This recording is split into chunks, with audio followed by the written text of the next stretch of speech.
Hello students, आज मैं आपकी एक नया वीडियो। आज हम इसकी 7वीं कड़ी देखेंगे। अब तक आप 6 वीडियो इसके ऊपर देख चुके हैं। आज है इसका 7वां भाग। और साथ ही पिछली कड़ी में हमने शुरू किया था इंडस्ट्रियल डिस्प्यूट एक्ट 1947, यानी कि औद्योगिक विवाद अधिनियम 1947। उसका दूसरा भाग आज आप देखेंगे।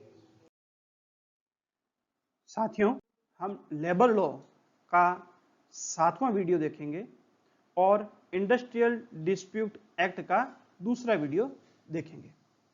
इसके अंदर आज की कड़ी में उद्योग की परिभाषाओं को सम्मिलित किया गया है। इसका कारण यह है कि जब हम देखते हैं औद्योगिक विवाद अधिनियम तो हमें दो परिभाषाएं सबसे महत्वपूर्ण हो जाती है। पहली है उद्योग और दूसरी है औद्योगिक विवाद।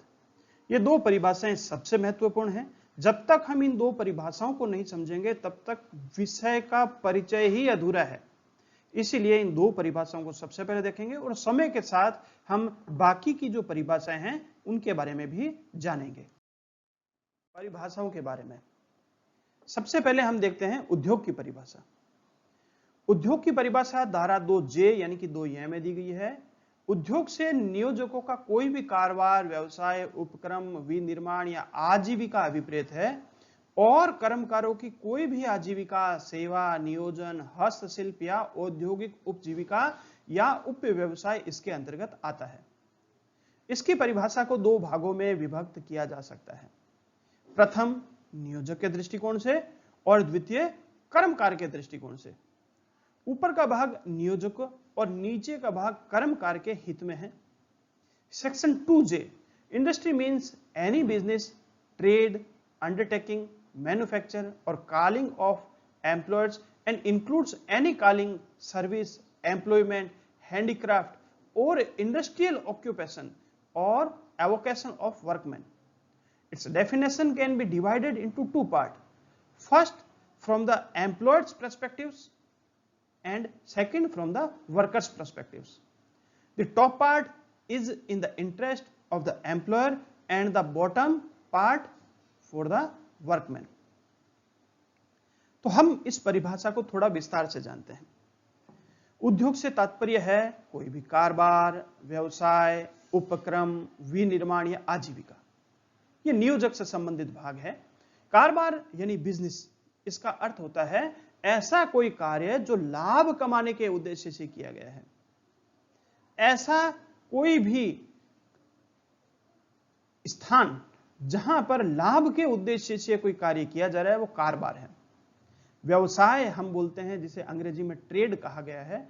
व्यवसाय का अर्थ लेन देन से है। लेन देन करने की कोई भी क्रिया, वो किसी भी माध्यम से लेन देन हो रहा है तो जिसमें धन और वस्तु का आदान प्रदान हो रहा है वह लेन देन इस व्यवसाय में शामिल है। उपक्रम जिसे अंडरटेकिंग बोलते हैं अंग्रेजी में। उपक्रम कारोबार से मिलता जुलता शब्द है। उपक्रम यानी कि एक ऐसा स्थान जहां कारोबार की तरह ही कुछ कार्य होते हैं लेकिन केवल लाभ हो कमाना उद्देश्य ये जरूरी नहीं है। विनिर्माण ऐसा स्थान या मैन्युफैक्चर का मतलब ऐसा स्थान जहां पर कुछ भी नया निर्माण किया जा रहा है। और कॉलिंग या ऐसा स्थान जहां आजीविका के साधन है, इसमें कॉल सेंटर भी शामिल है। और कर्मकारों की कोई भी आजीविका जहां काम में ली जाती है या कर्मकारों की आजीविका सेवा के बदले जहां मिलती है, कर्मचारी को जहां से और जिस तरह से भी आजीविका मिले वह स्थान भी उद्योग है। सेवा नियोजन, जहां कर्मचारियों को सेवा के लिए नियोजन जहां किया गया है, किसी भी रूप में सेवा दी जा रही है, चाहे इनकी इलेक्ट्रीशियन के रूप में सेवा ली जा रही है, एक मैकेनिक के रूप में सेवा ली जा रही है, एक हेल्पर के रूप में सेवा ली जा रही है या किसी अधिकारी के रूप में सेवा ली जा रही है, सेवा नियोजन है, वो भी उद्योग है। हस्तशिल्प, यहां जहां हाथ का काम होता है, हैंडीक्राफ्ट का काम होता है, वह भी इसी श्रेणी में आता है। और औद्योगिक उपजीविका या उप व्यवसाय भी इसके अंतर्गत सम्मिलित है। तो इस तरह से कह सकते हैं उद्योग की परिभाषा एक व्यापक परिभाषा है और इस परिभाषा के कई सारे भाग हैं और वह मजदूरों और मालिकों से संबंधित हो सकते हैं। कारोबार, व्यवसाय, उपक्रम जहां लाभ के लिए होता है उद्योग वह है। लेकिन जब हम आगे देखेंगे तो इसकी परिभाषा में और भी कई अनछुए पहलू हैं, हमें वह भी जानने होंगे। के ऊपर आगे उद्योग की परिभाषा तो मैंने आपको पहले ही बता दी थी कि धारा 2J में आती है। इसमें जब परिभाषा का हम व्याख्या देखते हैं तो इसमें आता है, अगर कोई भी क्रियाकलाप वस्तुओं के उत्पादन और वितरण के लिए समाज को व्यवस्थित रूप से सारवान सेवाएं प्रदान करता है जिसमें कर्मकारों की सहायता ली जाती है, तो वह क्रियाकलाप उद्योग है। मद्रास जिमखाना क्लब AIR 1968 के मामले में न्यायाधिपति हुदायतुल्लाह ने कहा कि उद्योग की परिभाषा में सम्मिलित होने के लिए कारोबार, अभिनिर्माण या आजीविका आदि के गुण विद्यमान होने चाहिए। लेकिन ध्यान रखना, महामारी की अवधि में निःशुल्क वितरण के लिए मास्क तैयार करना उद्योग नहीं है, क्योंकि वहां कोई कारोबार नहीं हो रहा है। If any activity provide systematically substantial service to the society for the production and distribution of goods in which the help of worker is taken, then this activity is an industry. In the case of Madras Gymkhana Club AIR 1968, Justice Hidayatullah said that in order to be included in the definition of the industry, the quality of business, construction और livelihood etc should be present. तो इसी तरह से हम कह सकते हैं कि कोई भी ऐसा क्रियाकलाप जहां वस्तुओं के उत्पादन और वितरण के लिए एक व्यवस्थित रूप से सारवान सेवाएं प्रदान करता है। किसके लिए? उत्पादन और वितरण के लिए। या तो वहां उत्पादन होता है या डिस्ट्रीब्यूशन यानी कि वितरण होता है, तो वह स्थान जो है उद्योग की श्रेणी में आ सकता है। मद्रास जिमखाना क्लब एक मामला आया था 1968 में, जिसमें न्यायाधिपति हिदायतुल्लाह ने कहा कि उद्योग की परिभाषा में सम्मिलित तभी करेंगे जब उस स्थान में कारोबार के गुण होने चाहिए, उस कार्य में कारोबार के गुण हो या अभिनिर्माण के हो या आजीविका के गुण हो। अगर यही गुण नहीं है, कारोबार ही नहीं हो रहा, अभिनिर्माण नहीं हो रहा या आजीविका नहीं हो रही, तो उसे किसी भी तरह से उद्योग की परिभाषा में सम्मिलित ही नहीं किया जा सकता। जैसे बात करते हैं महामारी की अवधि में निःशुल्क वितरण के लिए मास्क तैयार हो रहे हैं, वहां भले कितने ही कर्मचारी लगे हैं और सभी आपस के अंदर मास्क तैयार कर रहे हैं, कोई किसी से पैसा नहीं ले रहा है।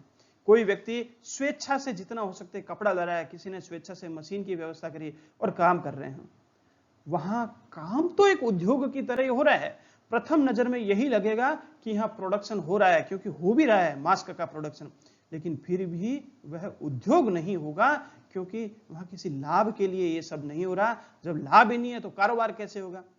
अभिनिर्माण मैन्युफैक्चरिंग हो रही है, लेकिन उसका उद्देश्य लाभ नहीं है, उसका उद्देश्य केवल डिस्ट्रीब्यूशन है, लेकिन निःशुल्क है, वो सेवाएं हैं। इसी तरह से वहां किसी को आजीविका नहीं ली जा रही है, कोई आजीविका कोई ले ही नहीं रहा। तो जब यही गुण नहीं है तो इस तरह से वह उद्योग की श्रेणी में भी नहीं आ सकता। परिभाषा के ऊपर एक महत्वपूर्ण केस है, थोड़ा सा उसके ऊपर भी विचार करते हैं। केस है Bangalore water supply and sewerage board बनाम ए राजप्पा। यह 1978 का मामला है।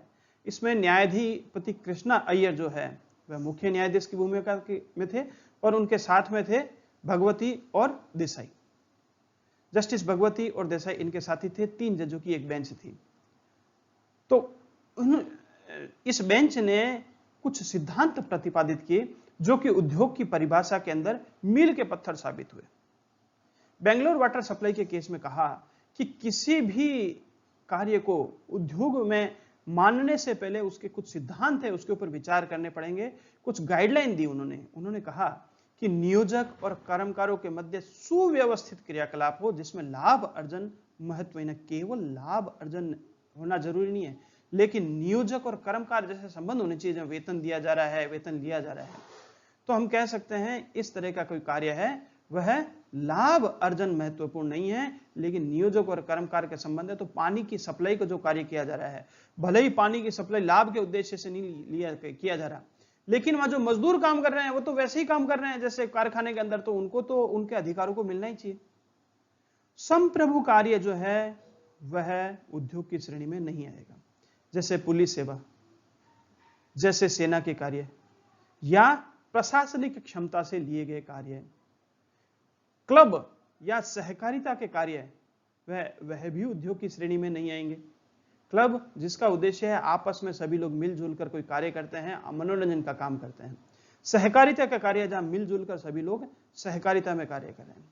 धार्मिक और आध्यात्मिक सेवा उद्योग की श्रेणी में नहीं आएगी, वह भी बताया गया। धार्मिक कार्य जहां मंदिर हो रहा है, मंदिर की पूजा हो रही है, मस्जिद बनी हुई है, मस्जिद के अंदर जो है इबादत की जा रही है, तो वह या आध्यात्मिक सेवा का कार्य है, धार्मिक या आध्यात्मिक सेवा का, वह भी उद्योग नहीं होगा। उद्योग जो लोक उपकार के लिए है वह उद्योग हो सकता है।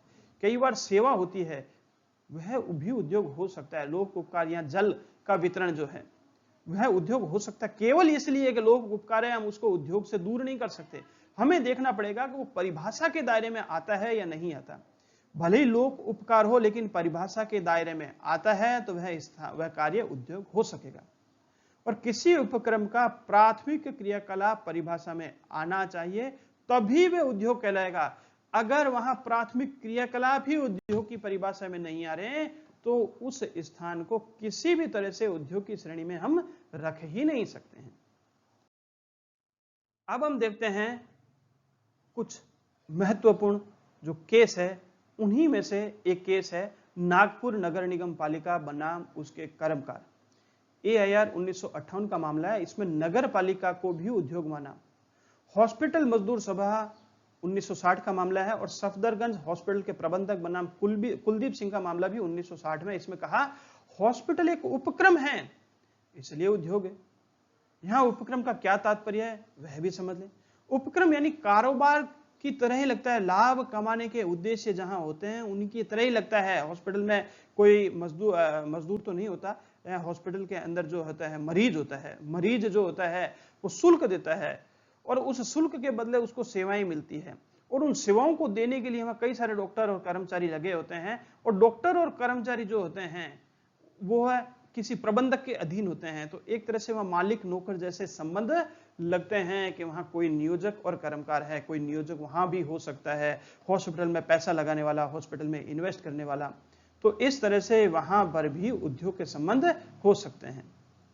ब्रह्म समाज एजुकेशन सोसाइटी बनाम पश्चिम बंगाल महाविद्यालय कर्मचारी संघ 1960 के मामले में और दिल्ली विश्वविद्यालय बनाम रामनाथ के मामले में 1963 में कहा शैक्षणिक संस्था उद्योग नहीं है, लेकिन सीमित उद्देश्य के लिए इन्हें उद्योग माना गया है। बाद के केसों में सीमित उद्देश्य का मतलब है जो कर्मचारी है, कर्मचारी हित है, कर्मचारी और प्रशासन में कोई टकराव होता है तो वहां पर कुछ सीमित उद्देश्य के लिए उसे माना जा सकता है। और सबसे बढ़िया एजुकेशन सोसाइटी का उदाहरण देता हूं, जैसे मेडिकल कॉलेज है।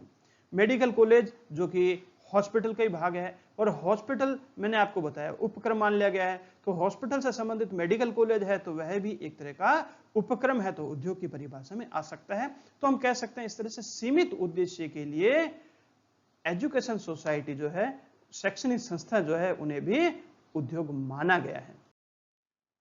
अब हम जानते हैं इसके आधार पर अगर व्याख्या करें तो क्या कार्य उद्योग की श्रेणी में आता है और क्या कार्य उद्योग की श्रेणी में नहीं आता है। जहां भी पूंजी का विनियोजन किया गया है वह उद्योग है। पूंजी लगाई गई है और उसका उद्देश्य लाभ कमाना है, ऐसा कोई भी क्रियाकलाप या स्थान उद्योग होगा। पानी, बिजली, लिफ्ट और राजमार्ग सेवाएं जो है यह भी उद्योग है।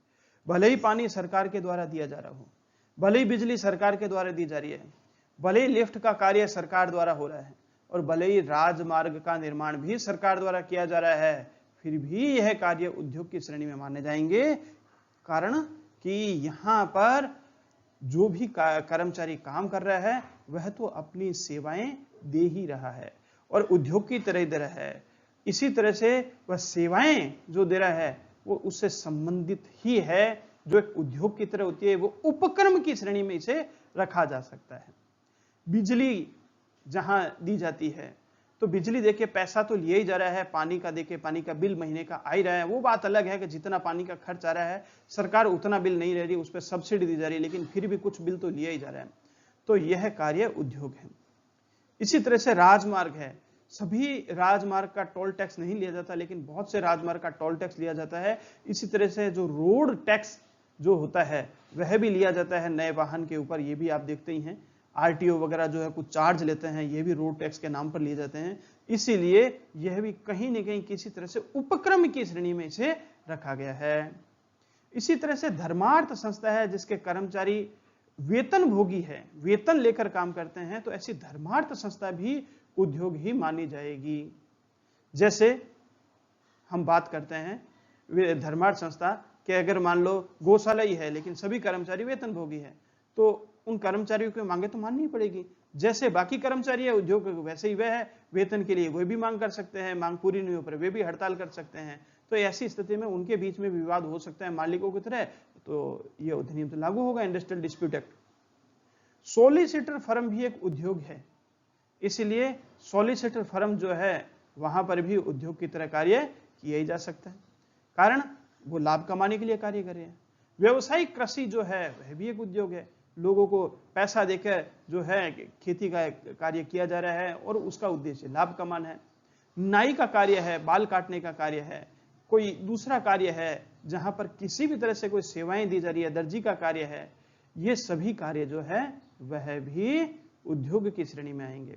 दुकान के ऊपर अगर आपने मजदूरों को रख रखा है और काम करवाने के लिए उनसे किसी तरह की सर्विस ली जा रही है, वो दुकान चाहे छोटी हो, चाहे वो मॉल हो, चाहे वो बड़ी दुकान हो या दुकानों की श्रृंखला हो, वहां पर काम करने वाले भी मजदूर एक उद्योग की श्रेणी में ही आएंगे, वह स्थान उद्योग है।